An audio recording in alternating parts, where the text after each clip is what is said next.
भारत माता की, भारत माता की, छत्रपति शिवाजी महाराज की, धर्मवीर छत्रपति संभाजी महाराज की, बोल सियापति रामचंद्र की, पवन सुत हनुमान की, उमापति महादेव की, बोलो जी भाई सब संतान की, सनातन धर्म की, गो माता की, भारत माता की, जय श्री राम, जय श्री राम, जय जय श्री राम। हिंदवी स्वराज्याचे सरसंस्थापक छत्रपती शिवरायांना मानाचा मुजरा करतो। भारतीय राज्यघटनेचे शिल्पकार भारतरत्न डॉक्टर बाबासाहेब आंबेडकर यांना मानवंदना अर्पित करतो। आजच्या नमो युवा महासंमेलनामध्ये मंचावर उपस्थित आपल्या सर्वांचे लाडके नेते, भारत सरकारचे मंत्री आदरणीय नितीनजी गडकरी, भारत सरकारच्या दुसऱ्या मंत्री आणि ज्यांनी राहुल गांधींना चारी मुंड्या चित केलं त्या आपल्या स्मृती इराणीजी, या ठिकाणी विशेष रूपाने आलेले युवा मोर्चाचे राष्ट्रीय अध्यक्ष तेजस्वी सूर्याजी, आपले महाराष्ट्राचे अध्यक्ष चंद्रशेखर बावनकुळेजी, युवा मोर्चाचे अध्यक्ष राहुल लोणीकरजी, सुरेश खाडेजी, जितेंद्र कुकडेजी, या ठिकाणी उपस्थित आपले सर्व मान्यवर खासदारजी, सर्व आमदार साहेब, सर्व आपले प्रमुख पदाधिकारी, यादी मोठी असल्यामुळे माफ करा सगळ्यांचे नाव घेत नाही, पण सर्वच सन्माननीय मंच आणि उपस्थित सर्व माझ्या भगिनी आणि बंधूंनो, आज मला अतिशय आनंद आहे की नागपूरमध्ये विदर्भातली आणि महाराष्ट्रातली युवा शक्ती पुन्हा एकदा नरेंद्र मोदीजींना देशाचं प्रधानमंत्री बनवण्याकरता संकल्प घ्यायला या ठिकाणी एकत्रित आली आहे। आणि आपला संकल्प काय आहे?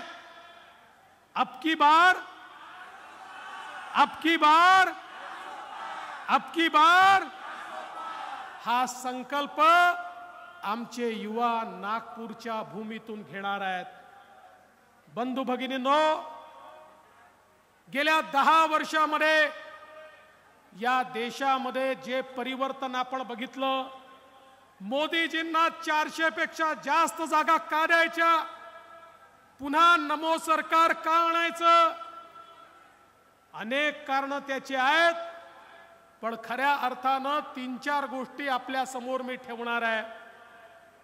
आपण बघा, या देशाला गरिबी हटावचे नारे इंदिराजींनी दिले, त्यानंतर काँग्रेसनी सातत्याने दिले, पण या देशातली गरिबी हटली नाही।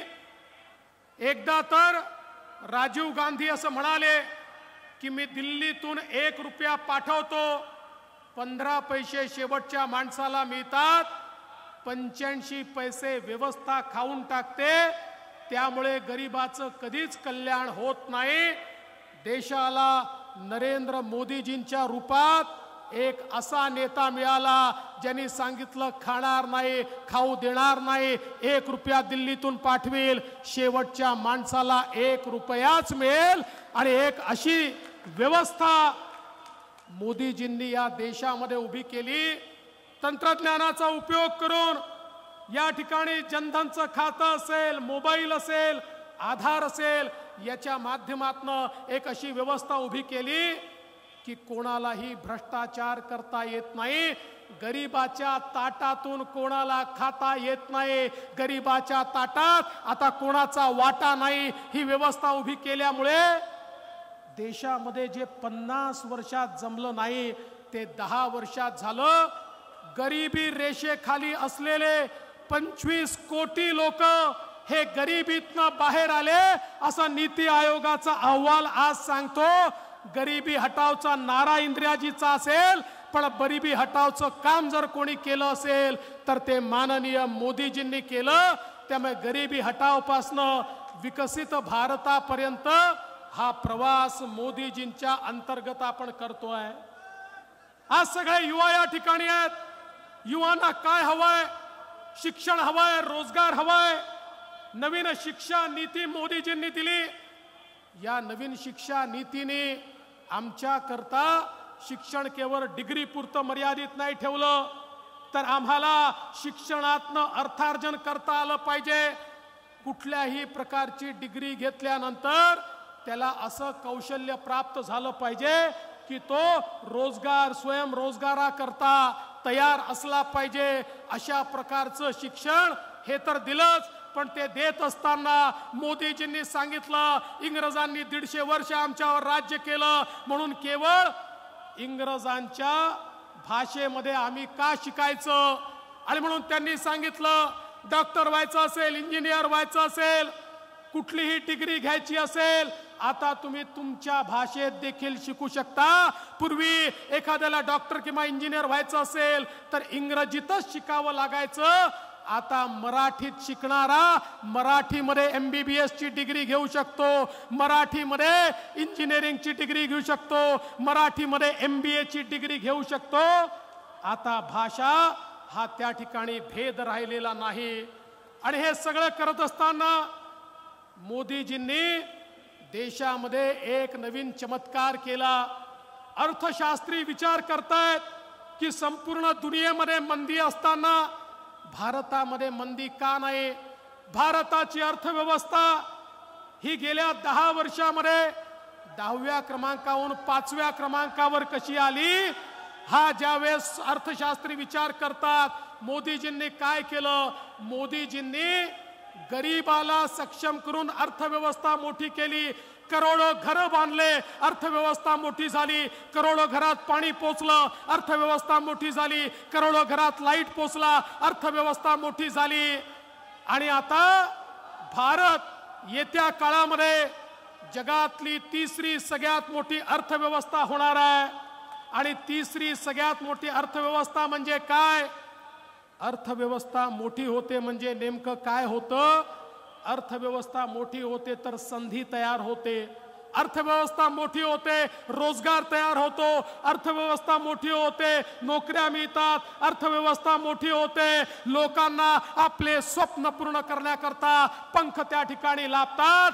हे जे करोडो करोडो देशातले युवा आहेत, या युवांच्या हाताला काम देण्याकरता आमच्या अर्थव्यवस्थेचा विस्तार मोदीजींनी केला. आणि तो करत असताना या देशातला काळा पैसा संपवून या देशातल्या काही ठेकेदारांनी या ठिकाणी सगळा काळा पैसा जो आपल्या तिजोरीत ठेवला होता, या देशामध्ये GST आणून काळ्या पैशाचा व्यवहार बंद करून देशाच्या गरीबाचा पैसा गरीबापर्यंत पोहोचवून एक नवीन अर्थचक्र हे मोदीजींनी तयार केलं. त्यामुळेच आज भारताची अर्थव्यवस्था जगामध्ये सगळ्यात वेगानं विकसित होणारी अर्थव्यवस्था आहे. आणि जगामध्ये सगळ्यात जास्त संधी आणि नोकऱ्या जर कुठल्या अर्थव्यवस्थेत तयार होत आहेत तर ते भारताच्या अर्थव्यवस्थेत तयार होत आहेत. आज आपण पाहू शकतो मोदीजींच्या नेतृत्वात आणि आपल्या नितीनजींच्या नेतृत्वात ज्या प्रकारे भारतामध्ये इन्फ्रास्ट्रक्चरचं जाळं तयार झालं, ज्या प्रकारचे रस्ते तयार झाले. मी बॉर्डरला गेलो होतो, त्या ठिकाणी लेह लद्दाखला गेलो होतो. तिथले मिलिटरीचे सर्वोच्च अधिकारी म्हणाले ओ मोदीजींनी परिवर्तन केलं. मी म्हटलं काय केलं. म्हणजे पूर्वीचं सरकार म्हणायचं बॉर्डरवर सीमेवर रस्तेच तयार करू नका, रस्ते तयार केले तर समोरून आक्रमण होईल. समोरच्या देशांनी सीमेवर रस्ते तयार करून टाकले, त्यामुळे त्यांचं सैन्य, दारुगोळा, तोफा या आणण्याकरता त्यांना 8 तास लागायचे, आम्हाला 8 दिवस लागायचे. त्यांनी हल्ला केला तर तो हल्ला आम्ही परतवू शकत नव्हतो. पण मोदीजींच्या नेतृत्वात, आमच्या नितीनजींच्या नेतृत्वात बॉर्डरवर आता असे त्या ठिकाणी रस्ते तयार झाले, ते जर 8 तासात दारुगोळा आणतील, आम्ही 4 तासात आणू शकतो आणि त्यांचा मुकाबला करू शकतो. हे मी म्हणत नाही, आज आपल्या सैन्याचे अधिकारी म्हणतात. हे परिवर्तन या ठिकाणी करून दाखवलं. आज वंदे भारत ट्रेन, भारतामध्ये तयार झालेली ट्रेन, एक अशी ट्रेन जी जगातल्या कुठल्याही श्रीमंत देशाला लाजवेल अशा प्रकारची ट्रेन, वंदे भारत ट्रेन भारतात तयार झाली. भारताचे रेल्वे स्टेशन हे एअरपोर्ट सारखे होत आहेत, बस स्टेशन एअरपोर्ट सारखे होत आहेत. भारतामध्ये इन्फ्रास्ट्रक्चरचं प्रचंड काम आज चाललेलं आहे. आणि यासोबत भारताला बलशाली बनवण्याकरता मोदीजींनी मेक इन इंडियाची सुरुवात केली. आणि जो भारत आपले शस्त्रास्त्र सगळे इम्पोर्ट करत होता, आम्हाला जर रशियानी, इस्रायलनी शस्त्रास्त्र दिले नाहीत तर आम्ही दुश्मनाचा मुकाबला करू शकत नव्हतो. 10 वर्षामध्ये शस्त्रास्त्र इम्पोर्ट करणारा भारत आज बलशाली झाला, आत्मनिर्भर झाला. आता भारताचे शस्त्रास्त्र भारत तयार करतो. आमच्या भारतामध्ये आज या ठिकाणी कॉम्बॅट एअरक्राफ्ट तयार होतं, वॉरशिप तयार होते, सबमरीन तयार होतं, सर्व प्रकारच्या गन तयार होतात, सर्व प्रकारचे मिसाईल तयार होतात. आता जगातल्या 50 देशांना भारत शस्त्रास्त्र एक्सपोर्ट करतो आहे. अशा प्रकारची अवस्था भारताची है. अब भारत की ओर बुरी नजर उठाकर देखने की हिम्मत कोई नहीं कर सकता. ऐसा मजबूत और बलशाली भारत मोदीजी ने तैयार किया. आणि जे जगाला जमलं नाही, मोदीजींनी ते करून दाखवलं.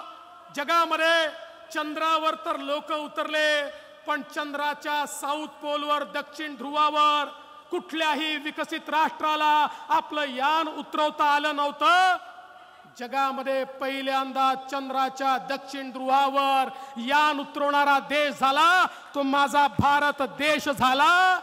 मोदीजींनी चंद्रालाही एक प्रकारे जिंकलं आणि आदित्य एल1च्या माध्यमातून सूर्यालाही गवसणी घालण्याचं काम जगाच्या इतिहासात पहिल्यांदा कोणी केलं असेल तर ते मोदीजींच्या नेतृत्वात माझ्या भारत देशाने केलं. हे देखील आपण सगळ्यांनी लक्षात घेतलं पाहिजे. आणि म्हणून आज भारत एक महाशक्ती झालाय. मोदीजींनी एक ग्लोबल लीडरशिप तयार केली आहे. G20च्या माध्यमातून जगभरातल्या देशांनी मोदीजींची नेतृत्व त्या ठिकाणी मांडलाय. आणि हे करत असताना एक शाश्वत अशा प्रकारचा विकास, एक सस्टेनेबल अशा प्रकारचा विकास मोदीजींच्या माध्यमातून चाललेला आहे. बंधू भगिनींनो, आपण सगळ्यांनी बघितलं कोविडच्या काळामध्ये वॅक्सिन मैत्रीच्या माध्यमातून जगभरातल्या 100 देशांना भारताने त्या ठिकाणी कोविडची लस दिली. त्या जगातले लोक वाचले. भारतातले 140 करोड लोक मोदीजींच्या लसीमुळे या ठिकाणी वाचले. त्यामुळे आता वसुधैव कुटुंबकमचं जे आमचं त्या ठिकाणी मंत्र होता, हा जगाने देखील या ठिकाणी मान्य केला. आणि 2047 साली विकसित भारताचं एक स्वप्न घेऊन आता मोदीजी निघालेले आहेत. आणि आपल्या सगळ्यांना मोदीजींना साथ द्यायची आहे. मी तुम्हाला एवढं सांगण्याकरता आलो आहे, 2024 ची निवडणूक ही भाजपाच्या विजयाकरता नाही आहे. 2024 ची निवडणूक भारताच्या विजयाकरता है. भारताच्या.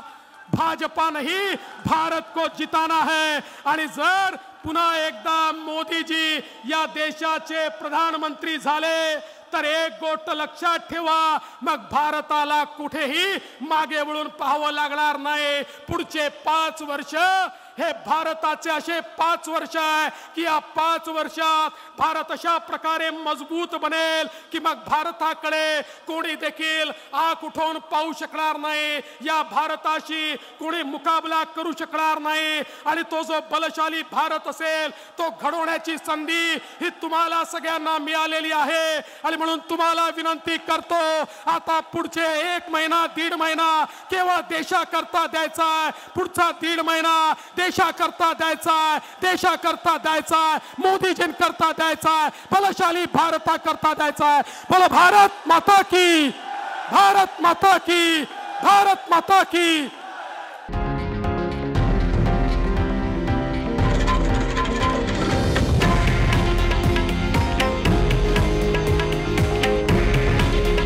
हे आहे देशातील नंबर 1 न्यूज नेटवर्क आणि आपण पाहत आहात TV9 मराठी। काळजी तुमची, हित महाराष्ट्राचं।